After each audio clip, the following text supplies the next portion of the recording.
नमस्कार. मी प्रमोदजी सस्ते, संपादक @प्रगती चळवळ. आपण नेहमी बघतो, निवडणुका आल्या की प्रचार हा रणधुमाळी आपल्याला जुनी नाही आहे. आपण दर निवडणुकीला मतदान करते वेळेस भावनिक होऊन किंवा एखादी त्यांचा अजेंडा जो आहे, विकास कामाचा अजेंडा असतो. काही वेळा जातीय आपल्या भावनेला हात घातला जातो.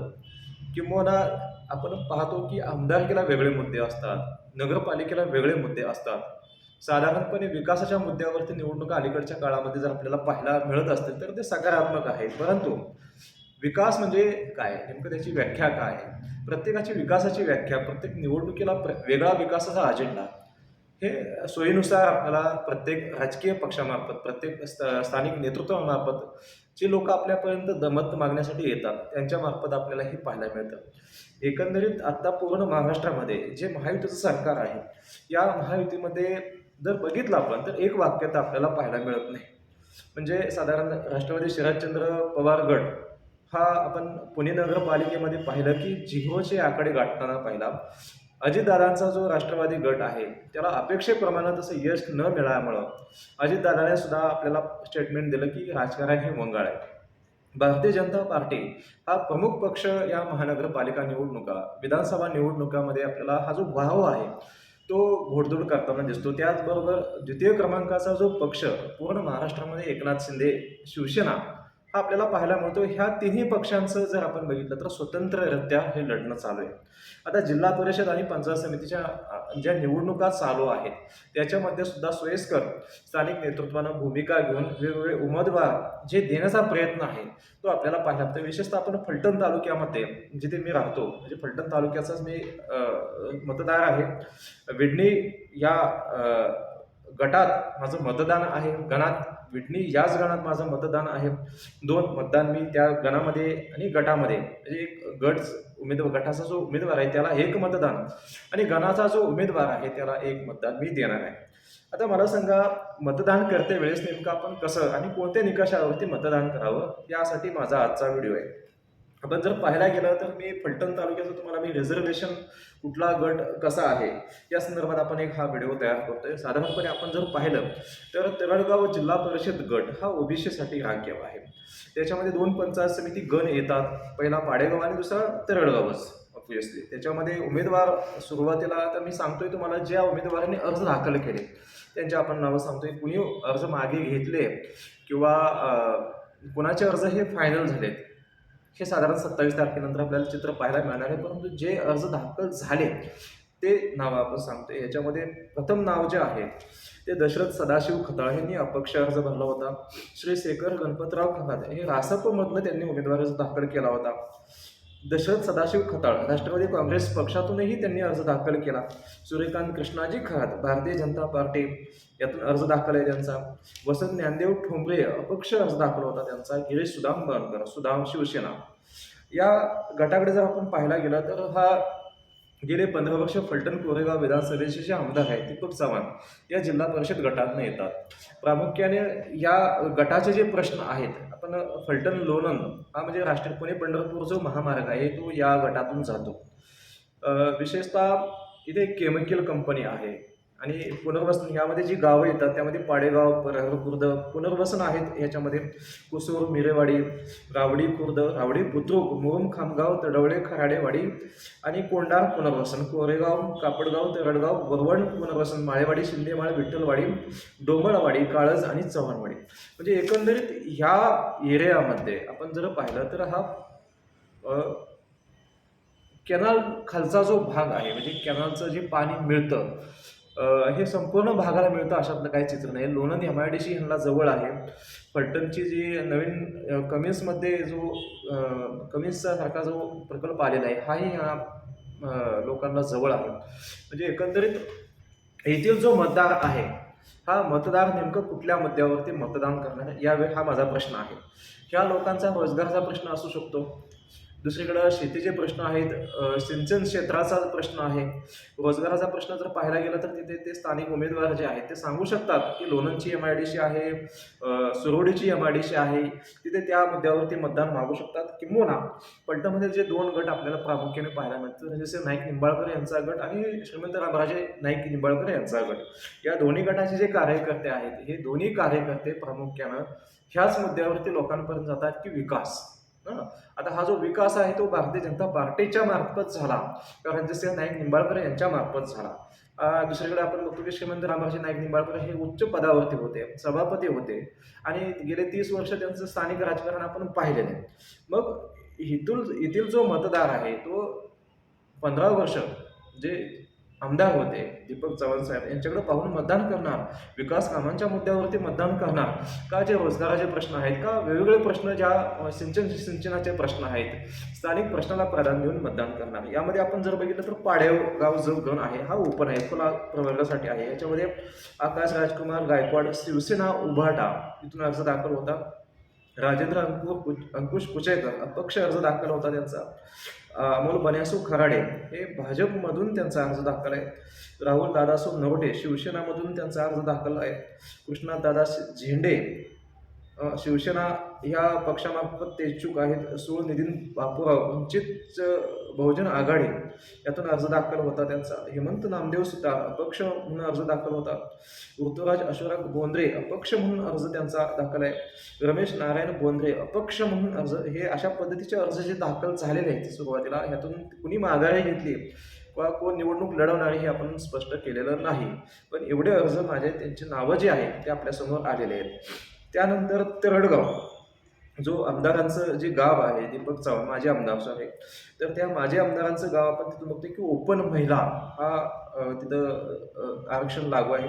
त्यामध्ये कावेरी पांडुरंग शिंदे भारतीय जनता पार्टीमार्फत त्यांचा अर्ज आहे, स्मिता प्रशांत गायकवाड भारतीय जनता पार्टी मार्फतच त्यांचा अर्ज दाखल आहे, योगिता दीपक गायकवाड शिवसेनेमार्फत अर्ज दाखल आहे, वंदना विठ्ठल गायकवाड पक्ष अर्ज दाखल आहे त्यांचा, अपर्णा अतुल गायकवाड भारतीय जनता पार्टीमार्फत इच्छुक आहेत, ते सौ शीतल महादेव राष्ट्रीय समाज पक्षामार्फत त्यांनी अर्ज दाखल केलेला आपल्याला पाहायला मिळतो. म्हणजे एकंदरीत इथलं जर चित्र पाहायला मिळलं तर ओपन महिलासाठी हा तरडगाव आहे. महिलांच्या प्रश्नावरती आपण जर पाहिलं तर शिवसेना जो गट आहे तो महिलांचा 1,500 रुपयाचा जो विषय आहे, लाडकी बहीण योजना, यावरती फोकस करू शकतं.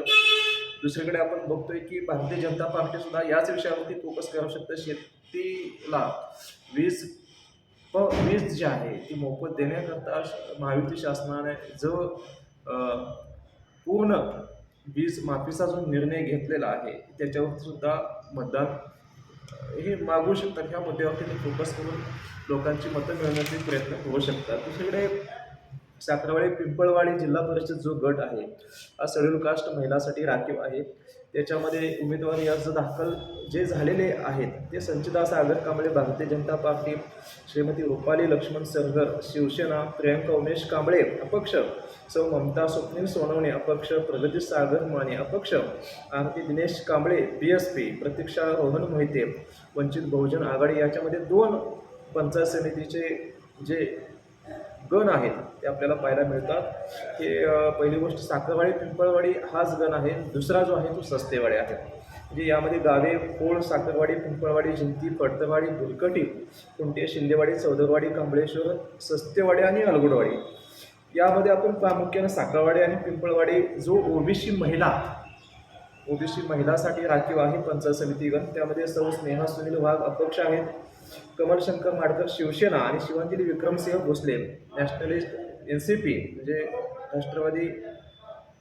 राष्ट्रवादी अजित पवार गट यामार्फत त्यांची उमेदवारी अर्ज दाखल आहे. साखरवाडी आणि पिंपळवाडी हा जो जिल्हा परिषद गट आहे याच्यामध्ये आपण जर प्रामुख्याने पाहायला गेलं तर श्री दत्त शुगर इंडिया हा साखर कारखाना जो या गटामध्ये येतो आणि या साखर कारखान्यावरती जो साधारणपणे आपण पाहायला गेलं तर नीरा नदी काठचा हा भाग आहे. नीरा नदी काठी जर बघितलं तर सिंचनाची अडचण नाही आहे. सिंचनाचा जो प्रश्न आहे तो बऱ्यापैकी या गटातला सुटलेला आहे. श्री दत्त इंडिया हा जो कारखाना असल्यामुळे इथे रोजगाराचाही प्रश्न किंवा आपण बघतोय की सुरवडी गट या नजीकच असल्यामुळे सुरवडी MIDCचा सुद्धा या गटावरती निश्चितपणे प्रभाव आहे, परंतु हा ओबीसी महिला असल्यामुळे महिलांच्या प्रश्नावरती सुद्धा या ठिकाणी दोन प्रामुख्याने उमेदवार आपल्याला पाहायला मिळतात, शिवसेना आणि एनसीपी.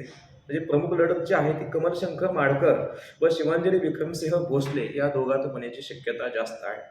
शिवसेना हा जो पक्ष आहे, प्रामुख्याने बघतोय आपण की लाडकी बहीण योजना, नॅशनल काँग्रेस पार्टी हा सुद्धा माहितीचाच भाग आहे. त्याच्यामुळं वीज जी शेतकऱ्यांची वीज बिल माफ योजना आहे किंवा लाडकी बहीण योजना आहे, या दोन्ही मुद्द्यावरती ते तिथं फोकस करू शकतात. परंतु मतदार जे आहेत यामध्ये आपण बघू शकतो की ओबीसी महिला असल्यामुळे शिवांजली विक्रमसिंह भोसले ह्या महा टाकून उभे आहेत आणि दुसरीकडे कमलशंकर माडकर ह्या शिवसेना गटाच्या उमेदवार जर आहेत ह्या धनगर समाजाच्या आहेत. त्याच्यामुळं जात फॅक्टर निश्चितपणे या साखरवाडी पिंपरवाडी पंचायत समिती गणामध्ये निश्चितपणे काम करताना आपल्याला पाहायला मिळणार आहे.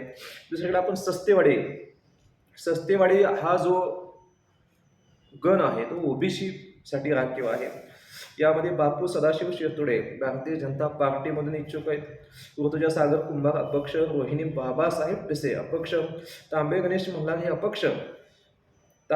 मल्हारे अपक्ष म्हणजे दोन अपक्ष अर्ज होते त्यांचे. विनोद गजानन शिंदे शिवसेना, विनोद गजानन शिंदे अपक्ष असे दोन अर्ज आहेत त्यांचे. विजय अप्पासू बिसे भारतीय जनता पार्टीमधून इच्छुक आहेत ते. श्री श्यामराव बबन बिसे national congress party, Sandeep Mohan Shinde Bhajap म्हणजे संदीप मोहन शिंदे अपक्ष सुद्धा आहेत. हनुमंत बाबूराव बिसे अपक्ष, श्री श्यामराव बबन पिसे अपक्ष, आनंदराव रामचंद्र धायपुडे अपक्ष. असं हे चित्र जे आहे ते साखरवाडी पिंपळवाडी जिल्हा परिषद गट. आणि यामध्ये आपण सस्तेवाडीची जी बघितली, आपण सस्तेवाडी हा एक संवेदनशील गट आहे जो ओबीसी पुरुष प्रवर्गासाठी ओबीसी म्हणजे ओबीसी सर्वसाधारण महिला आणि पुरुष या अशा अर्ज आपल्याला पाहायला मिळतात ह्याच्यामध्ये. मग या ओबीसीमध्ये जात फॅक्टर कुठपर्यंत काम करेल किंवा मतदान जे आहे ते कुठल्या मुद्द्यावरती उमेदवार आपल्याला तिथे भर देताना दिसतील हेही पाहणं आपल्याला आवश्यक आहे. त्यानंतर विडणी जिल्हा परिषद गट, यामध्ये दोन गण येतात, सांगवी आणि विडणी. साधारणपणे कॅनल खालचा भाग आपण म्हणतो ग्रीन बेल्ट, सांगवी आणि विडणी या दोन गणामधले जे प्रश्न आहेत किंवा विडणी जिल्हा परिषद जो गट आहे यामध्ये प्रामुख्याने आपल्याला बघतो की हा ग्रीन बेल्ट असल्यामुळे साखर ऊस उत्पादक शेतकऱ्यांचा हा जो गट आहे याकडे आपल्याला पाहायला आपण बघू शकतो. त्यात प्रमुख जर बघितलं आपण तर विडणी जिल्हा परिषद गटासाठी जे अर्ज दाखल झाले होते त्याची नाव आपण बघतोय. सौ सुचिता सचिन जगताप अपक्ष यांनी अर्ज माघारी घेतल्याचं खात्रीलायक वृत्त आहे. सुषमा अविनाश मोरे एनसीपी राष्ट्रवादी अजित पवार गट, अनुराधा प्रमोद जगताप अपक्ष, काजल विपुल जगताप अपक्ष, ज्योती गौतम मोरे शिवसेना, सौ वंदना बाळकृष्ण भोसले अपक्ष आणि प्रतीक्षा विवेक मोरे वंचित बहुजन आघाडी असे आपल्याला अर्ज पाहायला मिळतात. यामध्ये प्रामुख्याने जर आपण बघितलं तर शिवसेना आणि नॅशनल काँग्रेस पार्टी म्हणजे सुषमा अविनाश मोरे व सौ ज्योती गौतम मोरे ही लढत आपल्याला अतिशय हाय व्होल्टेज होताना दिसेल. एकतर एससी महिला हा गट आहे विडणी, त्यामध्ये आपण प्रामुख्याने जर पाहायला गेलं तर एससी, एसटी, ओबीसी हे मताधिक्य जे आहे ह्या गटामध्ये आपल्याला खूप मोठ्या प्रमाणात पाहायला मिळतं. त्यामुळे कास्ट फॅक्टर महत्त्वाचाच आहे. ग्रीन बेल्ट आहे. दुसरीकडे आपण लाडकी बहीण योजना पक्षातून, महायुती पक्षातूनच यांची उमेदवारी असल्यामुळं यामध्ये मताधिक्य नेमकं कुठल्या उमेदवाराला किती पडेल हे आपल्याला पाहणं औत्सुक्याचं ठरणार आहे. यामध्ये प्रामुख्यानं गावं जी येतात ती सोमंथळी, सांगवी, सोनगाव, राजाळे, टाकळवाडी, धुळदेव, विडणी, माजिनी, पुनर्वसन व पिंपरत ही गावं येतात. सांगवी पंचायत समितीमध्ये जे अर्ज आहेत ते आपण बघूया. सारिका संजय सोडमेसे एनसीपी राष्ट्रवादी काँग्रेस पार्टी, पुष्पा रामचंद्र चोपडे शिवसेना, वर्षा बाबासू वाघमोडे अपक्ष, प्रज्ञा रोहित पोकळे एनसीपी. आता यामध्ये दोन अर्ज एनसीपीचे आहेत, एक अपक्ष आहे आणि एक शिवसेना आहे. निश्चितपणे ज्यावेळेस अर्ज माघारी घेण्याची मुदत संपेल त्यावेळेस चित्र निश्चितपणे स्पष्ट होईल. पण प्रामुख्याने जर आपण माहितीचे दोन घटक पक्ष बघितले तर शिवसेना आणि एनसीपी यातील जे अर्ज आहेत यामधले जे उमेदवार आहेत यांच्यामध्ये आपल्याला चुरस पाहायला मिळणार आहे. आणि निश्चितपणे सांगवी पंचायत समिती हा जो गण आहे तो ही ग्रीन बेल्ट आहे, नीरा नदी काठचा आहे आणि फलटण उत्तरेकडचा गण असल्यामुळे हा अतिशय हाय व्होल्टेज होण्याची शक्यता आहे. दुसरीकडे विडणीमध्ये सर्वात जास्त अर्ज दाखल झाले होते विडणीत पंचायत समितीसाठी. यामध्ये किरण उत्तमराव शेंडे हे शिवसेनेकडून इच्छुक, सागर हनुमंत नाळे हे अपक्ष, हनुमंत संतराम अभंग हे अपक्ष, महेंद्र सुभाषराव सूर्यवंशी इंडियन नॅशनल काँग्रेस. या ठिकाणी फलटण तालुक्यामध्ये एकमेव काँग्रेस पक्षाचा एकच अर्ज जर आपण बघितलं तर महेंद्र सुभाषराव सूर्यवंशी हे विडणी पंचायत समितीमधनं इच्छुक आहेत. आणि सूर्यवंशी बेडके यांचं हे होम पिच आहे. विडणीमध्ये कसं आणि किती मताधिक्य घेणार याकडे सगळ्यांचं लक्ष लागलेलं आहे.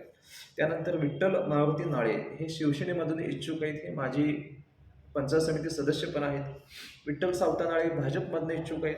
शरद विठ्ठल नाळे हेही माजी पंचायत समिती सदस्य निवडणूक लढवलेली आहे त्यांनी, अपक्ष म्हणून यंदा इच्छुक आहेत. किरण सयाजी शिंदे हे शिवसेना मधून इच्छुक आहेत. अनिल विठ्ठल शिंदे हे भाजपमधनं, प्रमोद हरिभाऊ अब्दागिरे भाजपमधनं, श्री ज्ञानदेव तुळशीराम नाळे भाजपमधून, सचिन सोपान नाळे भारतीय जनता पार्टीमधून, सचिन गजानन अभंग भारतीय जनता पार्टीमधून, अक्षय महेश अभंग भारतीय जनता पार्टीमधून, तुकाराम संपत धमाळ हा अपक्ष अर्ज आहे. सुजित सुनील मदने अपक्ष. अशा पद्धतीचे 16 अर्ज हे विडणी गणातून दाखल झाले होते. प्रामुख्याने जर पाहायला गेलं तर विडणी गण हा अतिशय महत्त्वाचा गण मानला जातो. विडणीचं राजकारण हे तालुक्याच्या दृष्टिकोनातून अतिशय महत्त्वाचं राजकारण मानलं जातं. आणि यामध्ये भारतीय जनता पार्टी असो किंवा श्रीमंत रामराजे नाईक निंबाळकर यांचा आता नवीन पक्ष प्रवेश झालेले जो शिवसेना गट आहे, हा गटही म्हणजे राजे गट सुद्धा तिथे स्ट्रॉंग आहे. त्यामुळं विडणीमध्ये कुठल्या पक्षाला किती मताधिक्य किंवा कोणते उमेदवार यातून उमेदवारी अर्ज मागे घेण्याच्या दिवशी किती अर्ज शेवटचे राहतील आणि नेमकी कुणामध्ये चुरस आहे हे आपल्याला पाहणं औत्सुक्याचं ठरणार आहे.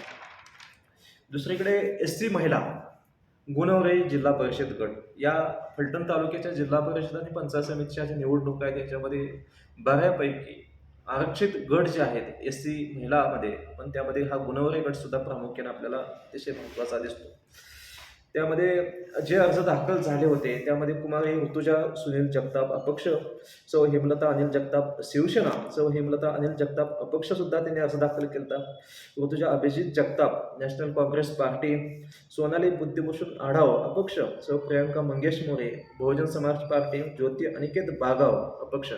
असे 7 अर्ज जिल्हा परिषद गुणवरे महिला SC महिला जो गट आहे त्यासाठी आपल्याला दाखल झालेले पाहायला मिळाले. त्यातून किती अर्ज अवैध झाले, किती अर्ज राहिले आणि कुणामध्ये चुरस असेल हे आपल्याला पुढील काळात आपल्याला पाहायला मिळणार आहे. या पंचायत समिती गुणवरे जो गण आहे त्यामध्ये आपण जर बघितलं तर वैशाली अतुल कांबळे हे शिवसेनेमध्ये इच्छुक होत्या आहेत.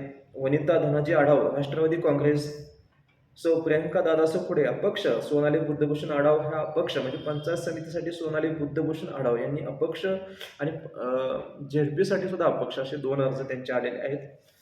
ज्योती अनिकेत बागाव शिवसेना उभाटामधून त्यांचा अर्ज, सविता आनंदराव आढाव अपक्ष. म्हणजे हे गुणवरे जिल्हा परिषद गट आणि गुणवरे पंचायत समिती गटातील जे इच्छुक उमेदवार आहेत त्यांची आपण नावं वाचली. याच्यामध्ये या गुणवरे जिल्हा परिषद गटामध्ये गावं कोणती आहेत तर गुणवरे, सरडे, साठे, मठाचवाडी, खटकेवस्ती, आसू, गोखळी, ढवळेवाडी, आसू, पावरवाडी, जाधववाडी म्हणजे तामखाडा आपण म्हणतो, हनुमंतवाडी आणि शिंदेनगर हा जो पूर्ण पट्टा आहे हा गुणवरे जिल्हा परिषद गटाचा येतो.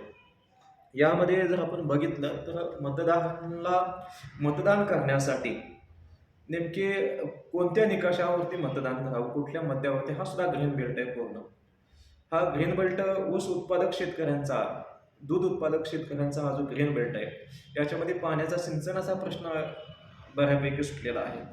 आणि विशेषतः आपण जर पाहायला गेलं तर राजकीयदृष्ट्या हा संवेदनशील गुणवरे गट आपल्याला अतिशय महत्त्वाचा वाटतो. यामध्ये SC महिला असल्यामुळे SC, ST आणि OBC या मतांचं प्रमाण मोठं आहे. मराठा मताधिक्य असणारे 1-2 गावं तर निश्चित आहेत, पण मराठा मताधिक्य हे जरी अधिक असलं तरी आरक्षण असल्यामुळं ते मताधिक्य नेमकं कुठल्या पक्षाच्या पारड्यात पडेल ही गणितं, ही जी समीकरणे जातीची ती कशा पद्धतीनं कुठला पक्ष, कुठला नेता, कुठल्या उमेदवारासाठी जुळवतो आणि किती अप्रोच त्या जातीच्या लोकांशी ठेवतो, ह्याच्यावरती ही गणितं आपल्याला पाहायला मिळणार आहेत. त्यानंतर आसू सुद्धा आपल्याला हाय व्होल्टेज पंचायत समिती जो गण आहे तो पाहायला मिळणार आहे. त्याचं प्रमुख कारण असं की फलटण तालुक्याचे राष्ट्रवादी काँग्रेसचे शिवराजे नाईक, शिवराजे खर्डेकर साहेब यांचा हा बालेकिल्ला आहे. या बालेकिल्ल्यामध्ये ते पूर्वी श्रीमंत रामराजे नाईक निंबाळकर या गटाकडे होते, परंतु आता रणजितसिंह नाईक निंबाळकर गटाकडे आल्यामुळे ही आसू पंचायत समितीची जी निवडणूक आहे ती हाय व्होल्टेज होणार आहे असं बोललं जाते. यामध्ये उमेदवार जर आपण बघितले तर भीमराव दामोदर पवार हे शिवसेना पक्षातून इच्छुक आहेत. संजय रघुनाथ पवार हे नॅशनल काँग्रेस पार्टी म्हणजे NCP मधून आहेत. अमोल आबाजी पवार हे बहुजन समाज पार्टीकडून त्यांचा अर्ज आहे. केतन विलास पवार अपक्ष अर्ज दाखल आहे. सुनील विलास भोसले अपक्ष अर्ज दाखल आहे. जालिंदर विवेक पवार हे अपक्ष अर्ज दाखल आहे. एकंदरीत जर बघितलं आपण तर यातून नेमके कुणाचे अर्ज मागे घेतले जातील, किती अवैध ठरले आणि नेमकी कुणामध्ये लढत असेल, आणि सर्वात महत्त्वाचं आसू आणि पवारवाडी हा जो आपण भाग बघितला, या भागामध्ये मराठा मताधिक्य जास्त आहे. आणि जर ST कॅटेगरीसाठी हा पंचायत समिती गण सुटलेला असेल तर निश्चितपणे मराठा मताधिक्य असणारा हा जो पंचायत समिती गण आहे तो कोणत्या पक्षाच्या पारड्यामध्ये किती मताधिक्य टाकतो हा पंचायत समिती गण शिवराजे नाईक निंबाळकर शिवराजे खर्डेकर यांच्याकडे झुकतो का श्रीमंत रामराजे नाईक निंबाळकर यांच्या शिवसेना पक्षाकडे झुकतो. राष्ट्रवादी काँग्रेस आणि शिवसेना हे दोन्ही माहितीचेच घटक जरी असले तरी व्यक्तिकेंद्रित राजकारण आणि हे पक्षाचं राजकारण यांचा जो संघर्ष आहे तो जास्त या गणामध्ये पाहायला मिळणार आहे. आणि त्यामुळेच ही आसू पंचायत समिती जी आहे तिथे हाय व्होल्टेज होणार हे निश्चितपणे तालुक्यामध्ये बोललं जात आहे. त्यानंतर बरड, जिल्हा परिषद बरड हा सुद्धा SC शेड्यूल कास्ट या कॅटेगरीसाठी राखीव झालेला आहे. ज्यामध्ये प्रामुख्याने जी गावं येतात ती बरड, बागेवाडी, रांजणी पुनर्वसन, मुंजवडी, राजुरी, भवाननगर, विवर पुनर्वसन, शेरा शिंदेवाडी, निंबळक, वाजेगाव पुनर्वसन, नाईकबुमवाडी, दुधेबावी, तिरकवाडी, सोनवडी, खुर्द, वडले, मिरडे, जावली, आंधुळ, कुरोली, बुद्रुक आणि दत्तनगर असा हा खूप मोठा जो पट्टा आहे तो बरड जिल्हा परिषद गटासाठी आहे. आणि या बरड गटामध्ये जर आपण प्रामुख्यानं बघितलं तर भारतीय जनता पार्टीचे जे माजी खासदार, पाणीदार खासदार रणजितसिंह नाईक निंबाळकर यांनी आश्वासित केलेलं नाईकबुमवाडीचं MIDC क्षेत्र याच बरड गटामध्ये येतं. विशेषतः हा दुष्काळी पट्टा मानला जातो. आता अलीकडच्या काळामध्ये आंधोळपर्यंत जी सिंचन योजना गेली आहे त्यामुळे बऱ्यापैकी ओलिताखाली येणारा हा भाग असला तरी सुद्धा सिंचनाचा अभाव असणारा हा जो पट्टा आहे, बरड क्षेत्र आहे, याच्यामध्ये रोजगाराचा प्रश्न, सिंचनाचा प्रश्न निश्चितपणे खूप मोठा आहे. आणि हे मताधिक्य नेमकं कुणाच्या पारड्यात जाणार आहे हेही पाहणं बरड जिल्हा परिषद गट ह्यामुळेच हाय व्होल्टेज मानला जातो. यामध्ये नेमके कोणते उमेदवारांनी अर्ज दाखल केले होते आपण बघूया. जिल्हा परिषदसाठी Shri Balkrishna Kisan Kakade, national congress party, त्यांनी अपक्षही अर्ज दाखल केला आहे. वैशाली संदीप कांबळे, शिवसेना.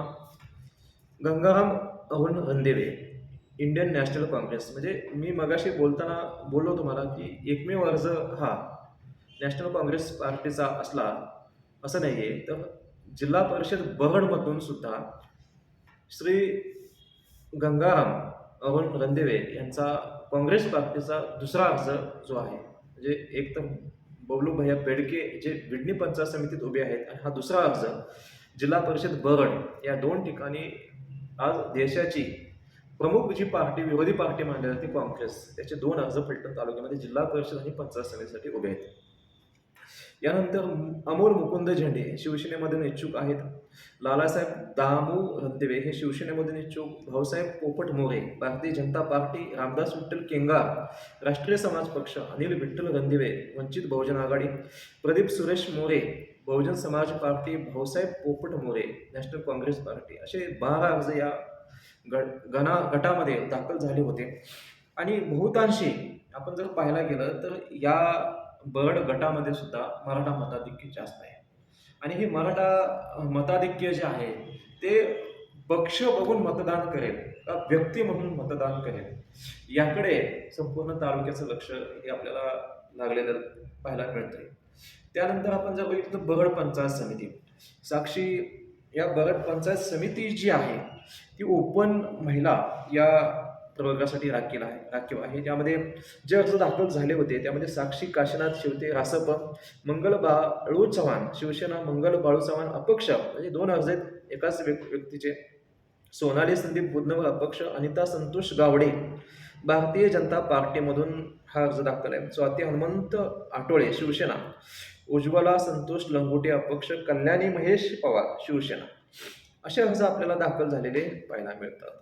आणि बरड ओपन असल्यामुळे यातून मी स्वतः आपल्या प्रगती चळवळ यूट्यूब चॅनलच्या माध्यमातून काल एक बातमी आपण जाहीर केली होती की फलटण तालुक्यामध्ये जो मराठा बहुसंख्य मतदार आहे त्याला अनेक गटागणामध्ये डावललं गेल्याचं चित्र ही जे अनेकांकडून बोललं जात आहे. त्यामुळे मराठा मतदान जे आहे ते नेमकं कुठल्या नेत्याकडे वळणार किंवा कुठल्या पक्षाकडे वळणार त्यावरती फलटण तालुक्याचं राजकारण हे नेहमीच अवलंबून असतं. आणि तेच नेमकं ह्या बरड गणामध्ये आपल्याला पाहायला मिळतंय. त्यानंतर जर आपण बघितलं तर दुधेबावीमध्ये नेमके कोण उभे आहेत तर विजया हनुमंत सोनवळकर ह्या शिवसेनेमधून इच्छुक, मनीषा लक्ष्मण सोनवळ भाजपमधून, आणि जगंता पोपट सोनवळकर अपक्ष, भाग्यश्री प्रदीप सोनवळकर अपक्ष, अश्विनी अक्षय सोनवळकर अपक्ष, अर्चना संतोष सोनवळकर भारतीय जनता पार्टी, सौ मयुरी भाऊस सोनवळकर रासप. ह्या बरड गटामधून जे अर्ज दाखल झाले होते त्यांची नावं आहेत. निश्चितपणे आपल्याला औत्सुक्याचं ठरणार आहे की दुधेबावी हा जो गण आहे हा दुधेबावी गण नेमकं ओपन महिलांसाठीच हा राखीव आहे, परंतु यातून सगळे सोनवळकर आपल्याला पाहायला मिळतात. म्हणजे एकंदरीत हा जो दुधेबावी गण आहे या गणामध्ये निश्चित मराठा मताधिक्य जास्तच आहे, परंतु तिथे संधी जी आहे ते सोनवळकरच बऱ्यापैकी जे आहेत म्हणजे धनगर समाजाचेच अर्ज या दुधेबावी गणामध्ये जास्त दिसतात. निश्चितपणे मराठा मताधिक्य धनगर समाजापैकी नेमके कोणत्या उमेदवाराला बघून देणार आहे का नेतृत्वाला बघून देणार आहे का नोटाचा वापर करेल. तिसरा पर्याय आपण बघतो की नोटा. निश्चितपणे मराठा समाजासाठी मराठा आरक्षणाचा लढा 40 वर्षापेक्षा जास्त मोठा जरी असला तरी फलटण तालुक्यामध्ये राजकीय आरक्षण मराठा समाजाला नकोच आहे, परंतु ज्या पक्षासाठी ज्या नेत्यांसाठी पिढ्यानपिढ्या हा मराठा समाज तिथे झगडलेला आहे त्या नेत्यांनीच मराठा समाजावरती अन्याय केलेला आपल्याला पाहायला मिळत असेल तर निश्चितपणे मराठा समाजाचं मताधिक्य हे कोणत्या नेत्याकडे किंवा कोणत्या पक्षाकडे झुकतं हे येणाऱ्या काळात आपल्याला पाहणं औत्सुक्याचं ठरणार आहे. त्यानंतर कोळकी जिल्हा परिषद गट हा ओपनसाठी आहे. त्यामध्ये ओपनमध्ये नेमके अर्ज कोणी दाखल केले? काशीनाथ साधू शेवते राष्ट्रीय समाज पक्ष, अभिजित शिवाजी भोसले अपक्ष, जयकुमार अरविंद शिंदे भारतीय जनता पार्टी, सह्याद्री सूर्याजीराव उर्फ चिमनराव कदम शिवसेनेमधून त्यांचा अर्ज आहे, राजेंद्र आप्पा चोरमले अपक्ष, श्री अभिजित विजय कदम शिवसेना उबाटा, संजय बबनराव कामटे अपक्ष, प्रदीप सुरेश मोरे BSP, असे अर्ज हे दाखल झालेले आपल्याला. यातून कोण किती माघारी घेतले किती अवध ठरले हे 27 तारखेनंतर स्पष्ट होणार आहे. चुरस नेमकी कोणामध्ये असणार आहे. या कोळकी झेडपीच्या गटामध्ये जी गाव आहे ती कोळकी, गिरवी, धुमळवाडी, सोनवडे बुद्रुक, भाडळी बुद्रुक, भाडळी खुर्द, बोडकेवाडी, झिरपवाडी, दालवडी, विंचुर्णी, कुरवली खुर्द, जोर, कुरवली खुर्द, पुनर्वसन, तावडी, जाधववाडी, फलटण, ठाकूरकी, गोळेगाव, पुनर्वसन, सासकल, निरगुडे आणि मांडवखड. ही सगळी गावं आहेत ती प्रामुख्याने आपल्याला बघतोय की ही मराठा मताधिक्य जास्त असणारी गावं ह्या कोळकी गटामध्ये सुद्धा आपल्याला पाहायला मिळतात. त्यामध्ये जर बघितलं आपण तर ओपनचेच म्हणजे जे पक्षाचे उमेदवार आहेत भारतीय जनता पार्टीचे जयकुमार अरविंद शिंदे आणि दुसरीकडे आपण बघतोय की सह्याद्री सूर्याजीराव उर्फ चिमनराव कदम शिवसेना, या 2 उमेदवारांची जास्त चर्चा आपल्याला ह्या जिल्हा परिषद गटामध्ये पाहायला मिळते. त्यामध्ये आपण जर बघितलं पुढच्या कोळकी गणामध्ये पंचायत समितीचा जो गण आहे त्यामध्ये कोणाचे अर्ज आहेत? रुपेश बाळासाहेब नेरकर अपक्ष, श्री सुनील गंगाराम सोनवळकर रासप, अशोक गेनबा नाळे शिवसेना, त्यानंतर विकास अशोक नाळे भाजप, ज्ञानदेव सावता शिंदे अपक्ष, सिद्धिराज जगदीश कदम हे अर्ज दाखल झालेल्या लोकांची नावं आहेत. त्यानंतर कोळकीमध्ये आपण जर प्रामुख्यानं पाहायला गेलं तर जाधववाडी सुद्धा येतं. जाधववाडी पंचायत समिती गण आहे. यामध्ये धनाजी दौलत लकडे रासप, निर्भय चंद्रकांत काकडे अपक्ष, अमोल दशरथ सस्ते, युवराज नरसिंग सस्ते, भारतीय जनता पार्टी असे 4 अर्ज आपल्याला ह्या गणामध्ये जाधववाडी गणामध्ये पाहायला मिळते. त्यामध्ये प्रमुख जर बघायला गेलं तर अमोल दशरथ सस्ते आणि युवराज नरसिंग सस्ते हे निवडेचे 2 उमेदवार आहेत. त्यांची चर्चा जास्त आपल्याला फलटण तालुक्यामध्ये किंवा हे 2 उमेदवार जे आहेत या जाधववाडी गणातून किती मताधिक्य कुठल्या पक्षासाठी आणि किती यावरच चर्चा आपल्याला पाहायला मिळते. त्यानंतर आपण बघतो की वाठार निंबाळकर जिल्हा परिषद गट हा ओबीसीसाठी राखीव झालेला आपण पाहतो. त्यामध्ये अर्ज नेमके कोणाचे दाखल होते? दुर्योधन सोमनाथ ननावरे शिवसेना उभाटा म्हणून त्यांनी अर्ज दाखल केला होता. महावीर नारायण सरक रासप, नवनाथ आप्पासू ढेकळे शिवसेना म्हणून अर्ज दाखल आहे त्यांचा. विशाल बापू माडकर रासप, आप्पा महादेव लोखंडे अपक्ष, Nilesh Bapurao Lokhande Shiv Sena, Vishnu Kisan Lokhande Bharatiya Janata party, Lokhande Vishnu Kisan national congress party, Lokhande Surta Vishnu Bhajap, Nivrutti Ashok Khatala अपक्ष, खंडेराव पांडुरंग सर रासप, बबन महादेव लोखंडे अपक्ष. यामध्ये जर पाहायला गेलं म्हणजे वाटार निंबाळकर या गणामध्ये 2 उमेदवार म्हणजे विष्णू लोखंडे आणि निलेश लोखंडे या 2 उमेदवारांमध्ये जास्त चुरस होईल असं बोललं जातंय. आता यामध्ये गावं कोणती येतात? वाटार निंबाळकर, गोळेवाडी पुनर्वसन, वाखरी जोर, वाखरी पुनर्वसन, ढवळ उपळवे, दर्याचीवाडी, सावंतवाडी, जाधव नगर, तरडप, वेळोसी, सिरेचवाडी, ढवळ, सपकळवाडी, खडकी, मिरेवाडी, परंदवाडी, उळम पुनर्वसन, वडजल, रायरेगुडे पुनर्वसन, काशीदवाडी, ढवळेवाडी, मिरगाव, धामुंची पुनर्वसन, नांदल, हिरडोसे पुनर्वसन, पानस पुनर्वसन, काटवली पुनर्वसन, मुळीकवाडी, घाडगेमाळा, सुरवडे, निंबोरे आणि घाडगेवाडी. यामध्ये पुनर्वसन गावांची संख्या जास्त आहे. हा दुष्काळी पट्टा आहे. वाटार निंबाळकर हा दुष्काळी पट्टा आहे. ओलिताखाली आता नवीन जी योजना चालू झालेली आहे तिकडून त्याच्या ओलिताखाल्यामध्ये येणारे क्षेत्र आहे. दुसरी गोष्ट उपळवे म्हणजे स्वर्गीय हिंदुराव नाईक निंबाळकर यांच्या नावाने जो स्वराज ग्रीन पॉवर हा जो कारखाना आहे ऊस उत्पादक शेतकऱ्यांसाठी हा एक आशेचा किरण मानला जातो. भारतीय जनता पार्टीचे माढा लोकसभा मतदारसंघाचे माजी खासदार यांचा हा बालेकिल्ला समजला जातो आणि या गटामध्ये त्यांनी विष्णू लोखंडे यांना जी ताकद देण्याचं काम केलेलं आहे त्यामुळं ही हाय व्होल्टेज निवडणूक ठरू शकते आणि निश्चितपणे भारतीय जनता पार्टीच्या पारड्यामध्ये मतदान हा वाटार निंबाळकर जेडपी गट टाकतो का राजे गटाच्या पारड्यामध्ये जास्त मताधिक्य मिळू शकतं. या दोन्ही गोष्टी आपल्याला पाहणं आवश्यक आहे. त्यानंतर वाटार निंबाळकर हा जो पंचायत समिती गण आहे त्यामध्ये नेमके अर्ज कोणी दाखल केले? नंदिनी ज्ञानेश्वर सावंत भारतीय जनता पार्टीतून त्यांचा अर्ज म्हणजे भारतीय जनता पार्टीतून त्यांचे उमेदवार इच्छुक आहे. उषा अप्पासू लोखंडे अपक्ष, शुभांगी तुकाराम शिंदे भाजप, अमृता जयदीप गायकवाड शिवसेना, स्वाती विकास तट्टे शिवसेना, करे संजना संतोष रासप असे अर्ज दाखल झालेल्या लोकांची नावं आहेत याच्यामध्ये. त्यानंतर हिंगणगाव हा ओपन महिलासाठी राखीव आहे. त्यामध्ये शीतल सचिन झंझणे शिवसेना उभाटामधून अर्ज दाखल, शीतल सचिन झणे अपक्ष म्हणजे एकाच उमेदवारांना 2 अर्ज दाखल आहेत.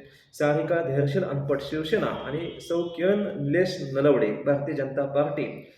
हे जे 2 उमेदवार आहेत याच्यामध्ये खूप मोठी चुरस पाहायला मिळते आणि हे प्रमुख दावेदार या जिल्हा परिषद म्हणजे हिंगणगाव जो जिल्हा परिषद गट आहे त्यामधले प्रमुख दावेदार मानले जातात.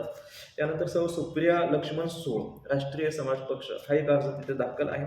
परंतु प्रमुख जी लढत आहे ती सारिका धैर्यशील अनपट आणि सौ किरण निलेश नलवडे, एक उमेदवार शिवसेना आणि एक उमेदवार भारतीय जनता पार्टी. म्हणजे प्रमुख जे दावेदार आहेत ते महायुती पक्षातलेच आहेत आणि ही लढत जी आहे ती महायुतीतल्याच घटक पक्षांची असल्यामुळे तालुक्यातील सर्व मतदारांचं लक्ष या लढतीकडे लागलेलं आहे.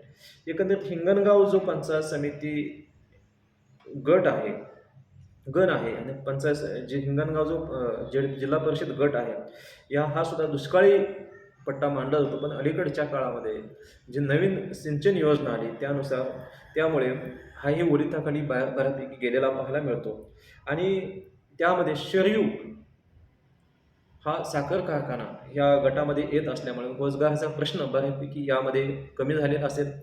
दुसरीकडे ऊस उत्पादक शेतकऱ्यांना दिलासा, तिसरीकडे सिंचन योजना आल्यामुळे ओलिताखाली बऱ्यापैकी क्षेत्र गेलेलं आहे. म्हणजे एकंदरीत महायुती घटक पक्षाचेच उमेदवार असल्यामुळे शेतकऱ्याचं वीज बिल माफ जे आहे किंवा लाडकी बहीण योजना आहे, हे सगळे जे अतिशय सोपी निवडणूक जी आहे जिल्हा परिषद आणि पंचायत समितीची यावेळी आपल्याला पाहायला मिळते. म्हणजे फक्त आणि फक्त मतदारापर्यंत त्यांच्या योजना घेऊन जायचं, त्यांना आपल्या योजना आमच्या पक्षानं कशा पद्धतीनं नेतृत्वाने राबवल्या, आमच्या पक्षानं तुम्हाला कुठला फायदा दिला, ह्या योजना मतदारांपर्यंत घेऊन जायचं आणि मतदान मिळवायचं. अशी ही सोपी निवडणूक जी आहे ती आपल्याला या सातारा जिल्हा परिषद आणि पलटण पंचायत समितीचे जे उमेदवार आहेत यांच्यासाठी आपल्याला अतिशय आयतं मतदान हे आपल्याला घ्यायचं आहे आणि निश्चितपणे निवडून यायचं आहे, असं सोपं चित्र या जिल्हा परिषद आणि पंचायत समितीच्या माध्यमातून पाहायला मिळतंय. दुसरीकडे सासवड पंचायत समिती जर आपण बघितली तर त्यामध्ये जे उमेदवार उभे आहेत ते कोणते आहेत, तर त्याच्यामध्ये बाजीराव बबन तरडे अपक्ष, अंकुश कारांडे शिवसेना, संतोष हनुमंत खताळ भाजप, गोरख आबा बिचुकले भाजप, अंकुश नानासू देवकर अपक्ष, अंकुश नानासू देवकर अपक्ष. एकंदरीत पंचायत समिती सासवड इथून हे उमेदवार आपल्याला पाहायला मिळत आहेत. दुसरीकडे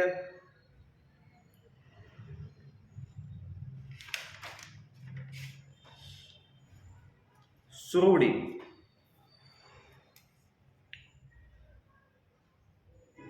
हा एक गट येतो.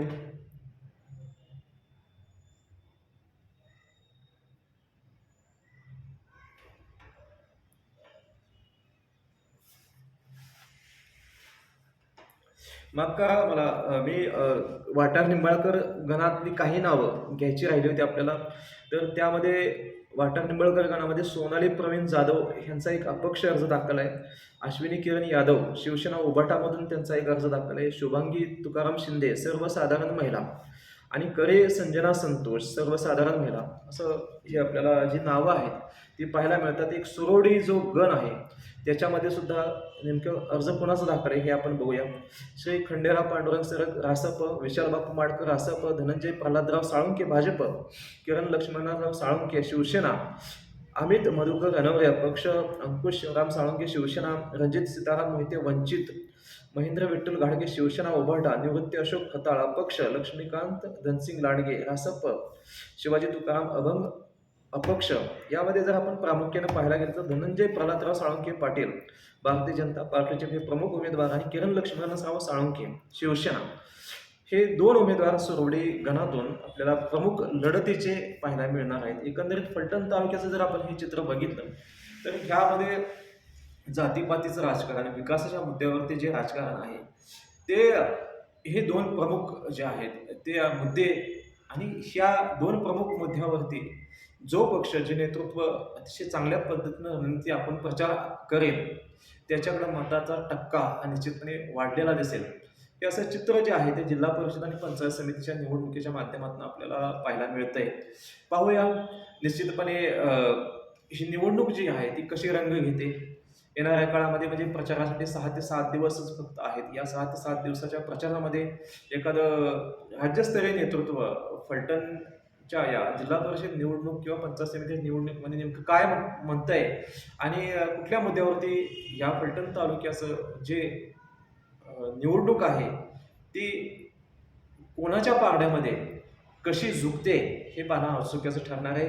आणि 27 तारखेला निश्चितपणे जे अर्ज भरलेले आहेत अवैध किती ठरले आणि त्यातले वैध अर्ज किती आणि नेमकी चुरस कोणामध्ये, यासाठी आपण निश्चितपणे एक वेगळा व्हिडिओ करणार आहे. परंतु जी माझ्याकडे आत्ता माहिती जी उपलब्ध झाली त्या आधारे तुमच्यापर्यंत एक माहिती पोहोचवण्याचा माझा हा प्रयत्न आहे. पाहत तर आपण प्रगत चळवळ सबस्क्राईब नसेल केलं तर सबस्क्राईब करा, लाईक करा, शेअर करा आणि महत्त्वाचं कमेंट करा. नेमकी तुमची मतांतर काय आहेत, तुम्ही मतदान कोणत्या निकषावरती करणार आहात, कोणत्या उमेदवाराची नेमकी बाबतीत तुमची नेमकी काय प्रतिक्रिया आहेत हे आम्हाला जाणून घ्यायची निश्चितपणे या व्हिडिओच्या माध्यमातून अपेक्षा आहे. ते आपण निश्चितपणे दर्शक आमची ही अपेक्षा पूर्ण करा, ही आशा व्यक्त करतो. धन्यवाद.